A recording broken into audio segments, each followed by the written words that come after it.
How to make my red velvet cake with cream cheese frosting.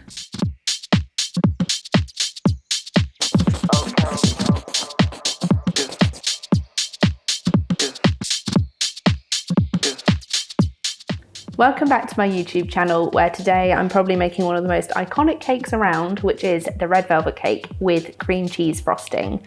And whilst it's maybe not to everyone's taste, you cannot deny that everyone knows about this cake, everyone's a little bit intrigued about what it tastes like, and this recipe is so easy to achieve, you'll want to make it again and again. So why not? When you're making something like a red velvet cake, it's not nearly as simple as a Victoria sponge, which is only 4 ingredients. There's quite a few in this recipe, but the raising agent comes from buttermilk and bicarb, there's vinegar in there, food colouring, a little bit of vanilla and a little bit of chocolate. There's a lot, but honestly, it's worth it. I think if you want to make this easier, you can use baking spread for the sponge because that's cheaper to buy. You can buy buttermilk as well, or you can make it yourself using milk and lemon juice. I'll put the details in the description box below. But honestly, mixing all of these together to make a silky smooth red mixture and baking, it's so easy.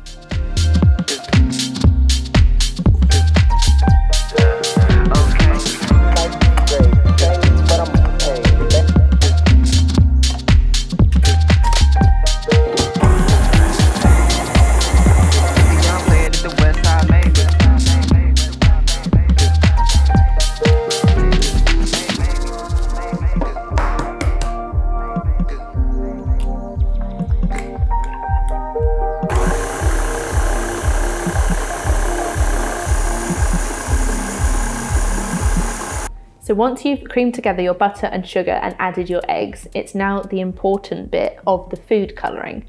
Now, naturally, red velvet cakes are made with beetroot there's a few different ways, but I do use the food colouring method because it's easier.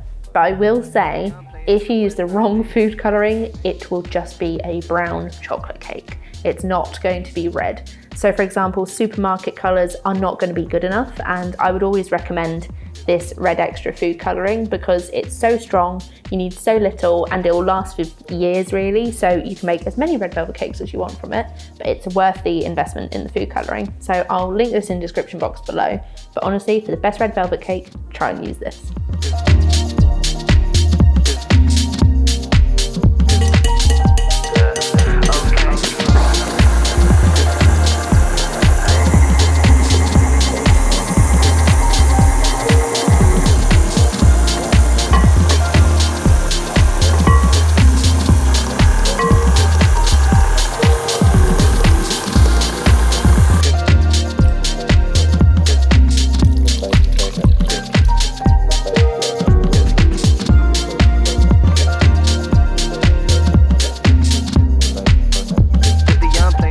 Once your cake mixture is made, it's just going to be a lovely red cake mix, perfect and ready to go. But of course you need your tins. So I use 8-inch tins. These are loose bottomed and I just line them on the bottom because I find it easier to run a knife around the edge, or theoretically when the cake is baked, it will just come away ever so slightly by itself.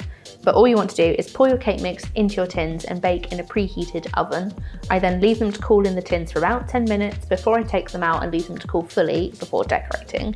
But honestly, I know you have to wait for the sponges to cool properly, but it's worth it for the best red velvet cake ever.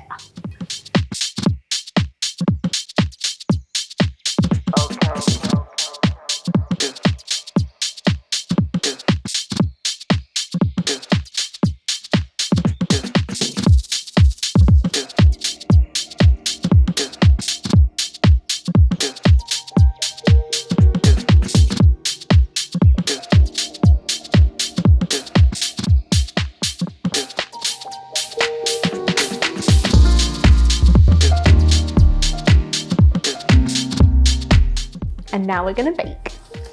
Once your cakes have come out of the oven, cooled completely onto the wire rack, they're ready to go. So the bit about a red velvet cake that I love is you basically use the sponge as the decoration as well. So when there's a little tiny peak in the sponge, which some people don't want, you want the flat sponge, but with the red velvet, I don't mind because I just trim off the top ever so slightly like so, and then it creates the crumbs that you want as the sprinkles for the decoration. Just a little bit, and you can keep that aside for later.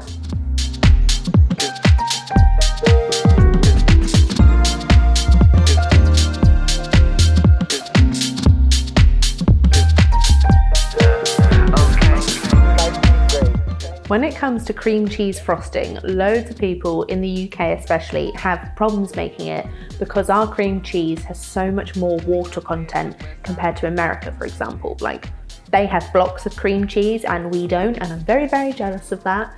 But this recipe is my way of basically making a thick and lovely cream cheese frosting that doesn't end up like soup like a lot of them.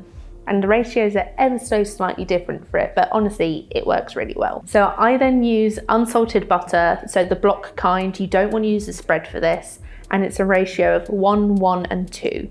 So 1 of butter, 1 of icing sugar, and 2 of the full fat cream cheese.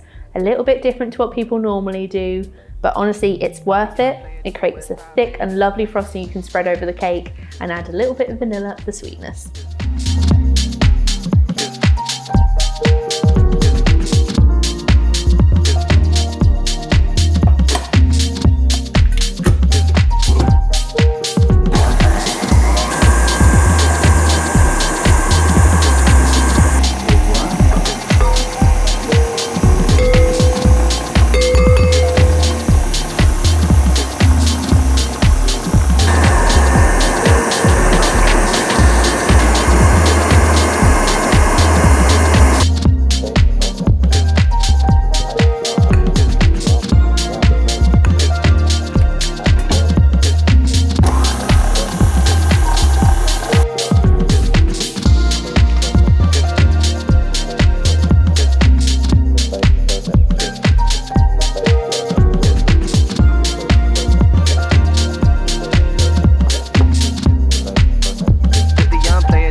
And that is how you make my classic red velvet cake with thick and delicious vanilla cream cheese frosting. It's beautiful, it's great, and you're all going to love it. Enjoy! Okay.